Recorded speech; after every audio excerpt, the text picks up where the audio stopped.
మీ ఎలాంటి వ్యాపార ప్రకటనలకైనా వెంటనే మా ఛానల్ సంప్రదించండి. ప్రస్తుతం మనతో పాటు ప్రముఖ ఆధ్యాత్మికవేత్త వేదిక ఆస్ట్రాలజర్ గోనుగంట్ల సురేష్ బాబు గారు ఉన్నారు. గురువు గారితో మాట్లాడదాం. నమస్కారం గురుగారు. మణికంఠ గారు నమస్కారం అండి.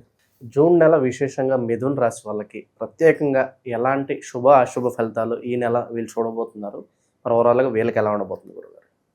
సో ముందుగా మనం అమ్మవారిని ప్రార్థన చేద్దాం, అందరికీ చక్కగా ఉండాలని.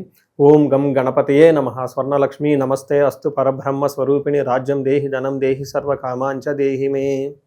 12 రాసుల వారికి చక్కగా అమ్మవారు ఈ వచ్చే జూన్ మంత్లో ప్రతి ఒక్కరికి బ్రహ్మ జ్ఞానం ఇవ్వాలని, తద్వారా అందరూ హ్యాపీగా ప్రతి నిమిషం ఉత్సాహంగా ఉండాలి. వాళ్ళ లైఫ్లో ఎలాంటి చీకులు బాధలు లేకుండా ఎప్పుడు నవ్వుతూ ఉండే ఒక సామర్థ్యం వాళ్ళకి ఉండాలని, అలానే ప్రతి ఒక్కరికి అధికారాన్ని, పవర్ని, స్టేటస్ని, వాళ్ళ మాటకి ఒక పలుకుబడిని, ఒక గౌరవాన్ని ఇచ్చే విధంగా ఉండాలని అమ్మవారికి కోరుకున్న. రాజ్యలక్ష్మి కటాక్షం ఉండాలని, ప్రతి ఒక్కరికి ధనం విపరీతంగా ఉండాలి. ఇది ధనం లేదు, ధనం వల్ల మీకు ఈ పనులు చేయలేకపోతున్నాం అలాంటి ఫీలింగ్ లేకుండా అలా ప్రతి ఒక్కరికి ధనం చక్కగా సమృద్ధిగా ఉండే విధంగా అని మనం అమ్మవారిని కోరుకుందాం.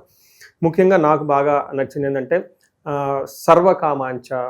ఓకే, అనుకున్న కోరికలన్నీ తక్షణమే. ఎందుకంటే మనం చాలా విషయాల్ని అధికారంతో, పవర్ తోటి కొనలేము, చాలా విషయాలు ధనంతో కూడా చేసుకోలేము. ఇవి కాకుండా అమ్మవారి కృప ఉండటం వల్ల ఇంకెలాంటి కోరికలైనా నేర్చుకోవచ్చు. కాబట్టి సర్వకామార్థ సిద్ధి సర్వకామాంచ దేహిమే. అమ్మవారిని మనకున్న ప్రతి కోరిక కూడా ఇమ్మీడియట్గా తక్షణం ఆ కోరిక అలా రావటం, అలా ఇమ్మీడియట్గా మనకి అనుకున్న పనులు జరిగే విధంగా అమ్మవారి యొక్క కృపాకరణ మన మీద ఉండాలి. ఈ రాశి ఫలాలు వాళ్ళకి అందరికీ, చూసిన వాళ్ళందరికీ 12 రాశుల వారికి ఉండాలని చెప్పేసి, అందరూ బాగుండాలని చెప్పేసి మనం కోరుకుంటూ ముందుకెళ్దామండి. ముఖ్యంగా మనం ఎప్పుడూ చెప్పుకుంటూ ఉంటాం, ఆ ప్రతి ఒక్క మంత్కి కొన్ని విశిష్టతలు ఉంటాయి. ఈ జూన్ మంత్ వచ్చేటప్పటికి అధిక జ్యేష్ఠ మాస పౌర్ణమితో స్టార్ట్ అయ్యి నిజ జ్యేష్ఠ మాస పౌర్ణమితో ఎండ్ అవుతుంది. అంటే 2 పౌర్ణమిల మధ్య ఇది ఉంటుంది. ఇందులో ఫస్ట్ 15 డేస్ మనకి అధిక మాసం కాబట్టి పెళ్ళిళ్ళు, ముఖ్యమైన కార్యక్రమాలు ఉండవండి. కానీ 15వ తారీఖు నుంచి అక్కడి నుంచి యథావిధిగా పెళ్ళిళ్ళు అవన్నీ చక్కగా ఉన్నాయి. ఈ 15 డేస్ కూడా అందరూ ఈ షాపింగ్లు అవి ఇవి చేస్తూ బిజీగానే ఉంటారు. కాబట్టి టోటల్గా ఒక మంత్లీ అనేది సెలబ్రేటెడ్ మంత్ అని మనం అనుకోవాలి. తర్వాత ఇందులో ఆధ్యాత్మికంగా మనం చూసుకుంటే, ఇందులో ఈ మంత్లో 2 శని త్రయోదశులు ఉన్నాయండి. ఇది చాలా రేర్గా వస్తుంది.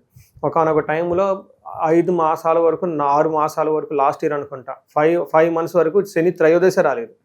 సో ఈసారి పర్టికులర్గా శనికి సంబంధించిన రాసులు ఎవరైనా బాధలు పడుతూ ఉన్నారో వాళ్ళకి ఆ 2 శని త్రయోదశులు ఉన్నాయి కాబట్టి చక్కగా సద్వినియోగం చేసుకోవాలి. వీటితో పాటుగా ఏరువాక పున్నమి అని ఉంటుందండి. అది చాలా విలేజెస్లో ఇంకా బాగా సెలబ్రేట్ చేస్తారు.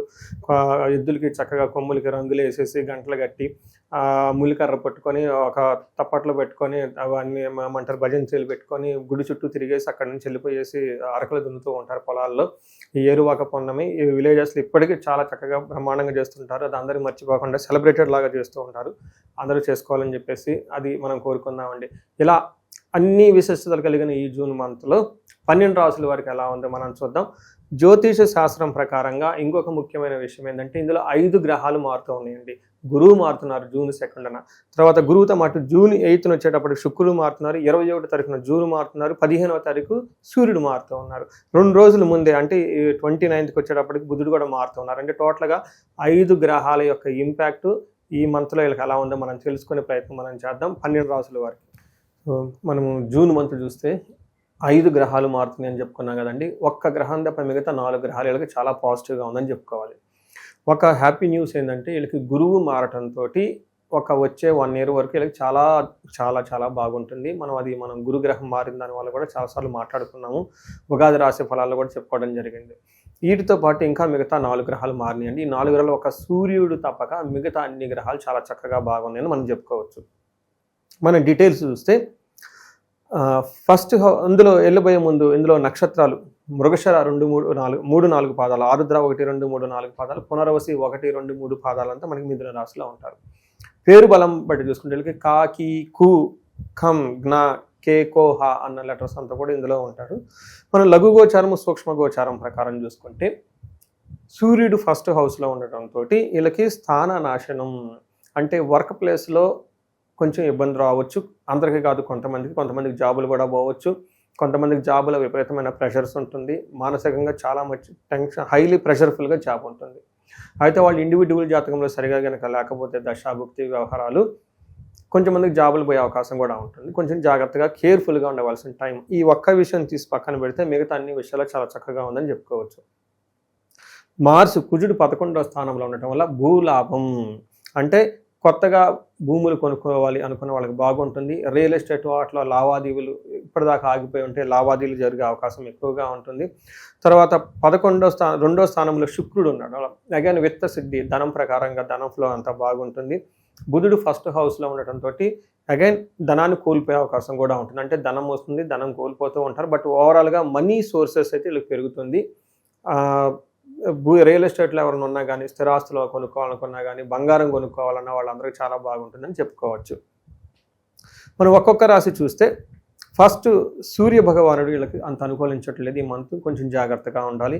ఏమవుతుంది మనకు మహర్షులు సంస్కృతంలో ఏం చెప్తారంటే, దేహార్తి సత్వం సంతాపకాలతిక్రమణ భోజనం బంధుమిత్ర సుహృద్వేష చంద్రరాశి గతౌ రవౌ అంటారు. అంటే రవి గనక వాళ్ళ జన్మరాశిలో ఉంటే ఏమవుతుంది, దేహార్తి అంటే శారీరకంగా అలసట ఉంటుంది. సత్వం అంటే నిస్సత్వం, అంటే ఎనర్జీ లేకుండా ఉంటారు, టైర్డ్గా ఉంటారు. సంతాపం ఏదో దుఃఖపూరితంగా ఉంటుంది. కాలతిక్రమణ భోజనం, టయానికి భోజనం చేయకుండా భోజనాన్ని స్కిప్ చేస్తూ ఉంటారు. బంధుమిత్ర సుహృద్వేష, ఈ టైంలో బంధువులతోటి మిత్రులతోటి కొంచెం ఎడమొహం పెడమొహంగా ఉండి ఇబ్బందులకు గురయ్యే విధంగా ఉంటుందని మనకు చెప్తారు. అంతేకాకుండా ఈ టైంలో ట్రావెల్స్ చేసినా అంత అనుకూలంగా ఉండదు. భార్యకి లేదంటే భర్తకి కొంచెం హెల్త్ కాంప్లికేషన్స్ వచ్చే విధంగా ఉంటుంది అని తెలుసుకోవాలి. అంటే సింపుల్గా ఇంకొక విషయం కూడా మన రియల్ లైఫ్లో చూస్తే ఏం చెప్తారంటే, సూర్యుడు జన్మరాశిలో వెళ్తూ ఉంటే ఆ రాశి వాళ్ళకి చెస్ట్ పట్టుకున్నట్లు ఫీలింగ్స్ వస్తుంటుంది. కొంతమందికి హార్ట్ పేషెంట్స్ ఎవరైనా ఉంటే కేర్ఫుల్గా ఉండాలి. ఈ టైంలో హార్ట్ అటాక్స్ లాంటి వచ్చే అవకాశం ఉంటుంది. స్టెంట్స్ లాంటి ఎవరైనా వేసుకున్న వాళ్ళు కొంచెం జాగ్రత్తగా ఉండాలి. ఇందులో కూడా అదే చెప్తుంది సంస్కృతంలో, కాలాతిక్రమణ భోజనం, టయానికి భోజనం చేయరు. గ్యాస్ట్రైటిస్ వస్తుంది, డీహైడ్రేషన్ వస్తుంది ఈ టైంలో, నిస్సత్వం.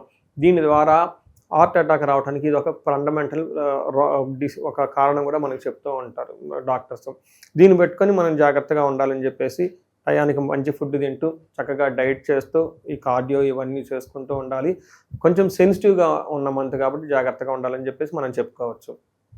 శుక్రుడు అగైన్ సెకండ్ హౌస్లో ఉండటం ఇది ఒక మంచి యోగం అని మనకు చెప్తారు. శుక్రుడు 2వ స్థానంలో ఉంటే ఏమవుతుంది, కుటుంబ సౌఖ్యం, ఆరోగ్యం, స్త్రీ సల్లాభం, యశత్కరం, దేహ సౌఖ్యం, వస్త్రలాభం, ద్వితీయ స్థానగే భృగు. అంటే 2వ స్థానంలో భృగుడు ఉంటే ఏమవుతుందంట, కుటుంబ సౌఖ్యం, కుటుంబం అంతా సౌఖ్యంగా ఉంటుంది, ఆరోగ్యం బాగుంటుంది. స్త్రీ సల్లాభం అంటే స్త్రీలతో మాట్లాడుతూ చక్కగా ఉంటారు. అలానే లేడీస్ అయితే జెంట్స్తో మాట్లాడి చక్కగా ఉన్నతంగా ఉంటారు. యశత్కరం, యశస్సు అంటే శ్రేయస్కరంగా ఉంటారు, శుభకరంగా ఉంటారు అని మనకు చెప్తూ ఉంటారు. దీంతో పాటు దేహ సౌఖ్యం, వస్త్రలాభం, కుటుంబం అంతా వృద్ధి చెందుతూ ధనంతో ధాన్యాలతోటి లాభప్రదంగా ఉంటారు. మంచి మంచి ఫుడ్ తిని ఫంక్షన్స్ కానీ అటెండ్ అవుతూ ఉంటారని చెప్తారు.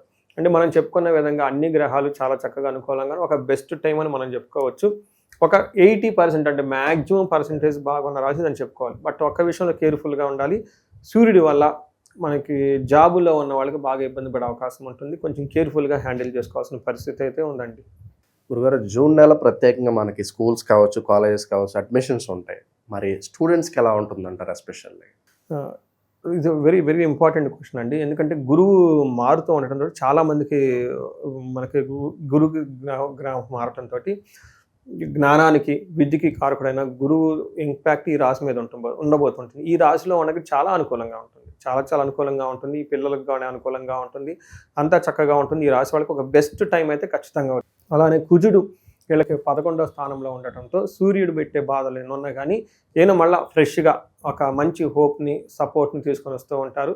సంస్కృతంలో మహర్షులు ఏం చెప్తారంటే, ఆరోగ్య అర్ధలాభం, సంతోష వస్త్రలాభ కృత్, యత్న కార్యానుకూలత్వం, ధైర్యమే ఏకాదశి అని చెప్తారు. అంటే ఈ టైంలో ఆరోగ్యం బాగుంటుంది, తర్వాత ధన సంపద ఎక్కువ ఉంటుంది, సంతోషంగా ఉంటారు. వస్త్రలాభకృత్, వస్త్రాల ద్వారా చాలా చక్కగా ఉంటుంది. యత్న కార్యానుకూలత్వం, ఏదైనా కనుక పని చేస్తే వాళ్ళు పెట్టిన ఎఫర్ట్స్లో మంచి రిజల్ట్స్ వచ్చేసి చక్కగా ధైర్యంగా ముందుకెళ్ళిపోతూ ఉంటారు. చాలా ధైర్యంగా కూడా ఉంటారని మనం చెప్పాలి. అయితే ఒక విషయంలో ఓవరాల్గా చూసుకుంటే ధన ప్రవాహం బాగుంటుందని మనం చెప్పుకోవచ్చు.